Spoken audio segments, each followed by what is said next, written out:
ইন্দ্র ঠিকঠাক ভাবে ফটো তুলবে কিন্তু। আগেরবার সব কটা ফটোতে আমাকে মোটা লাগছিল। তুমি না এমন অ্যাঙ্গেল থেকে ফটো তোলো যাতে আমার পেট একদম না বোঝা যায়। আরে বলছি তো পায়েল, তোমাকে একদমই মোটা লাগছে না। তুমি একটু পোজ দাও আর বাঁ দিকে তাকাও। পারফেক্ট। তার 1 2 3। বাবু কিছু মনে করবেন না, একটা বড় সড়ো বিপদ হয়ে গেছে। আমাদের ফোনের চার্জটাও শেষ, সুইচ অফও হয়ে গেছে ফোনটা। অচেনা শহর, আমার স্ত্রীও আমার সাথে রয়েছে। আপনার যদি একটু ফোনটা দেন খুব উপকার হতো, বাড়িতে একটা আর্জেন্ট কল করতে হবে। আরে তুমি এখন দেখতে পারছো না আমরা এখন ব্যস্ত আছি, ফটো তুলছি। আর আজকালকার দিনে কাউকে ওরম ভাবে বিশ্বাস করা যায় না। আর তোমাকে আমি হুটফাট ভাবে ফোন দিয়ে দেবো? তুমি অন্য কারোর কাছ থেকে ফোন নিয়ে নাও ভাই। ইন্দ্র তুমি এভাবে কথা বলছো কেন? তুমি একবার দেখো মানুষগুলোকে, মনে হয় ওনারা সত্যিই খুব বিপদে পড়েছেন। একটা ফোনেরই তো ব্যাপার ইন্দ্র, দিয়ে দাও না। মানুষ হয়ে যদি মানুষের হেল্পই না করি তাহলে সেটা কি ভালো দেখায়? পায়েল তুমি না বড্ড বেশি ইমোশনাল। তুমি জানো না আজকালকার দিন কতটা খারাপ? এই যে অসহায় সেজে দাঁড়িয়ে আছে, যদি আমার ফোনটা ভিড়ের মধ্যে নিয়ে দৌড় মারে তাহলে কি হবে? আর তাছাড়াও আমার ফোনে অনেক ডেটা আছে। ইন্দ্র তুমি সব মানুষকে এক নজরে কেন দেখো বলো তো?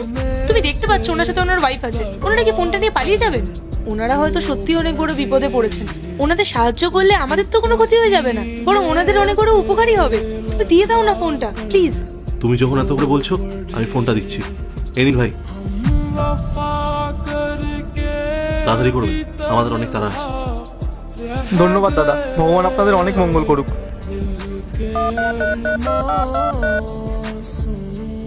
হ্যালো, হ্যাঁ বাবা, আমি শহরে চলে এসেছি। এই কিছুক্ষণ আগে স্টেশনে নামলাম। হ্যাঁ, সাথে জিয়াও আছে। বাবা আমাদের ফোনের চার্জটা একদমই শেষ হয়ে গেছে, সুইচ অফ হয়ে আছে। তাই রাস্তায় এক দয়ালু দাদার ফোন থেকে ফোন করছি। তুমি একদম চিন্তা করো না বাবা। কি বললে? মা আবার অসুস্থ হয়ে পড়েছে? এরপর কি হলো সেটা দেখার আগে এই দুটো ছবির মধ্যে যে কোনো একটা ছবিকে ভালোবাসলে ভিডিওতে লাইক করে চ্যানেলটি সাবস্ক্রাইব করে দাও। আর যদি না করো তাহলে আমি বুঝবো তোমরা ছবি দুটাকে ভালোবাসো না। আর কমেন্টে লিখে দাও আমিন। ডাক্তার কি বললো? ওষুধগুলো সব কেনা হয়েছে? আচ্ছা আচ্ছা ঠিক আছে, আমি এখানে কাজটা সেরে বিকালে বাসটা ধরে রওনা দেবো, আর জিয়াকেও সাথে করে নিয়ে আসবো। কি বললে বাবা?